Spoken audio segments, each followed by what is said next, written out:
One of my favorite players of all time, one of the first games that I ever went to. It was the human highlight film against Orlando Woolridge, Dunkathon at Chicago Stadium.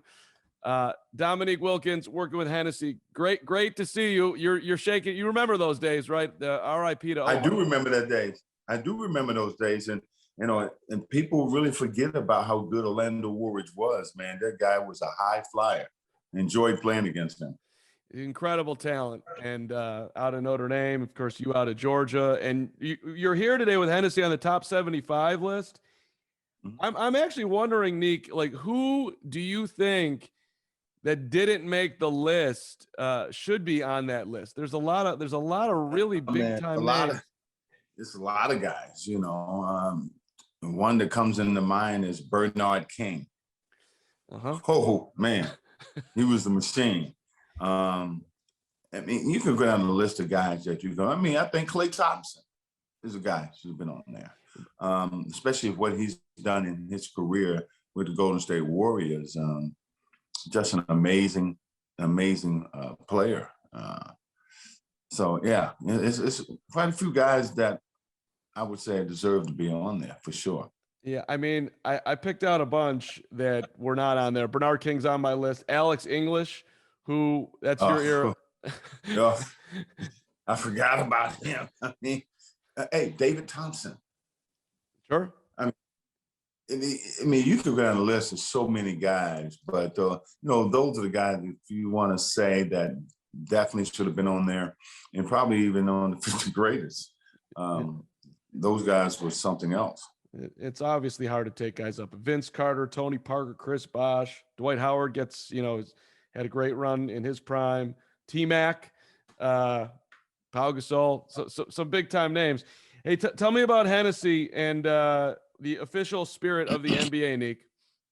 Yeah, the great thing of being a part of this weekend is what Hennessy is doing, for All-Star Weekend. And of course, they're the spirit of the NBA and have developed a set of personalized luxury trunks that is complete with, limited edition bottles of Hennessy, VS, VSOP, and XO to celebrate the 75th anniversary of each and every one of the players who shown so much excellence over their career. So I'm really happy and excited what Hennessy has done.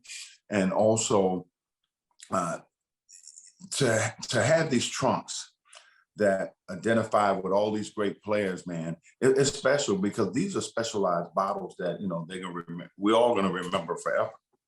Yeah. Who's over your left shoulder, Nick? Who's in the picture there back there? That's yours truly. Okay. I thought so, but I wasn't sure. And the suit and the hoop, and just a very stern look. You're always smiling, Nick. Yeah, well, always. Smile. It's healthy. One of the things that I'm also excited about with Hennessy is that one of these trunks are going to be auctioned off later in the year, and all the proceeds going to go to unfinished business. So this doing a lot of special things, not just for the players, but for charity as well.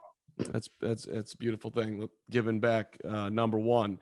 So, all right, let's get into a couple of things around the NBA. Number one, what's happened to your Atlanta Hawks this year, Dominique?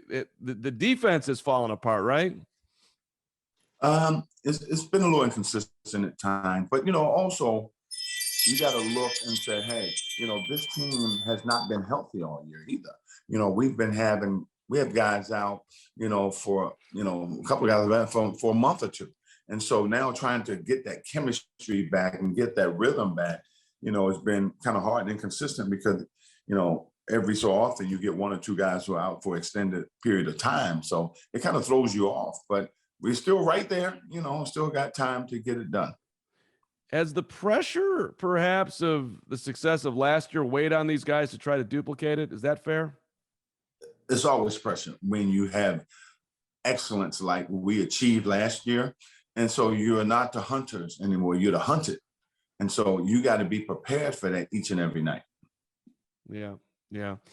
I could talk about your career all night. I'm not going to force you to do a complete deep dive, but I know you've talked about your matchups with Larry a zillion times, but can you give me some Bird trash talk that perhaps has not been discussed that just got under your skin even to this day that makes you like, I wish I would have gotten him. Yeah, go ahead. Some things I can't talk about over there, but Bird was an amazing.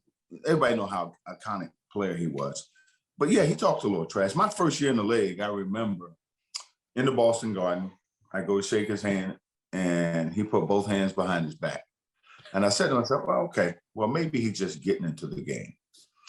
And so the first play of the game, I'm guarding him because we play the same position, and he says, "I don't know why they got you guarding me, Holmes," and he shoots a three. Now, I wasn't mad he made the three. I said, but did this son of a gun just call me Holmes? And it just set up a kind of rivalry with us. And he's never really talked trash to me after that because we respected each other's talent and will to win. But man, I've seen him talk some trash to some guys that would like blow your mind, like, what? But he could back it up. Well, he had the one game where your entire bench was falling over each other when he's hitting threes from all over. I think he had 59 that night.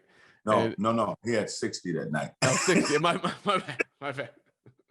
And he was so hot that he was hitting threes with his left hand. And I remember our bench falling all over each other. I remember saying to coach, make sure every one of them get fined for celebrating for him.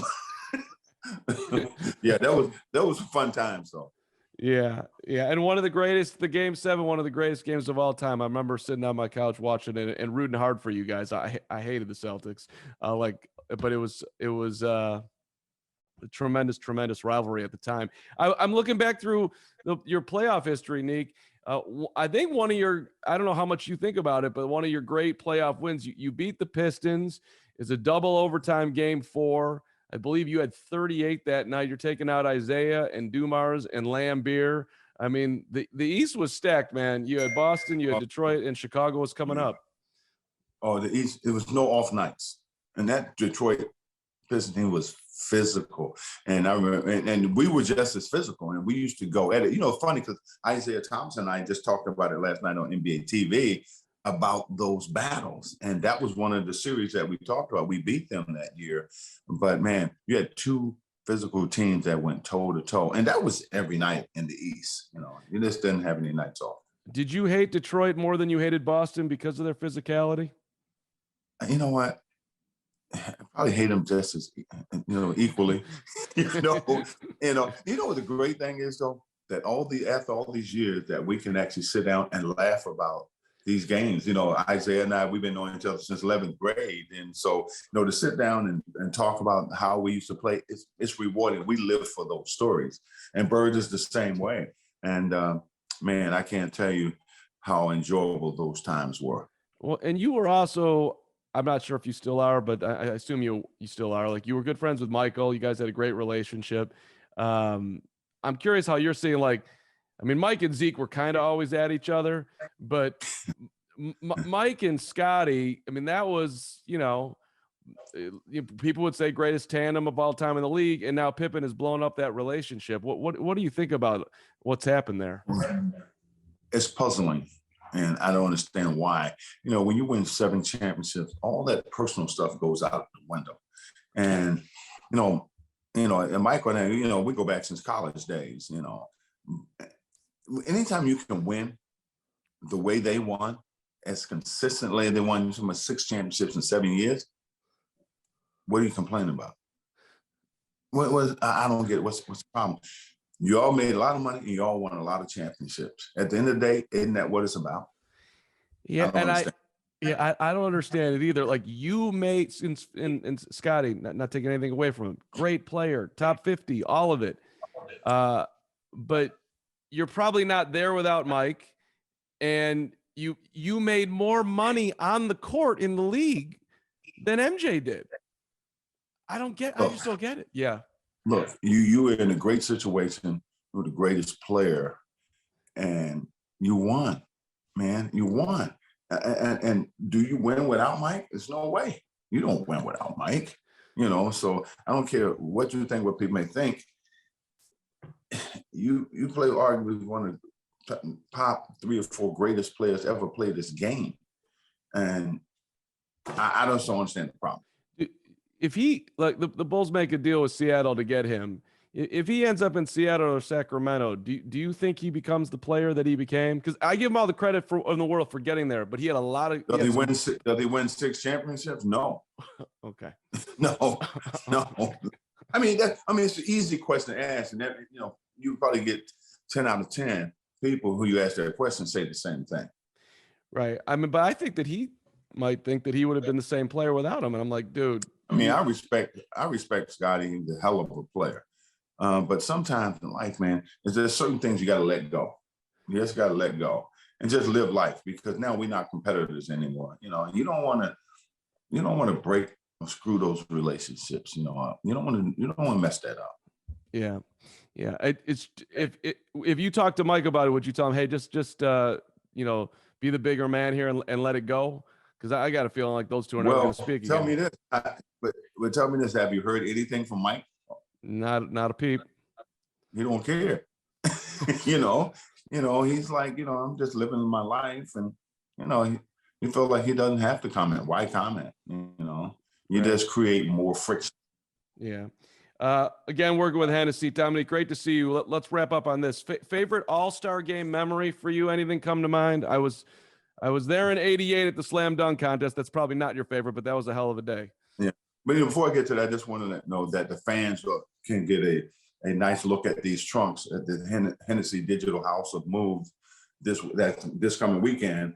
And you can go to HennessyHouseOfMoves.com to take a look at some of these great trunks. So we just encouraging people to do that. But to answer your question about the slam dunk contest, the fact that people still talking about it 32, 33 years, 34, I can't remember, years later, it lets you know it's the greatest dunk contest of all time.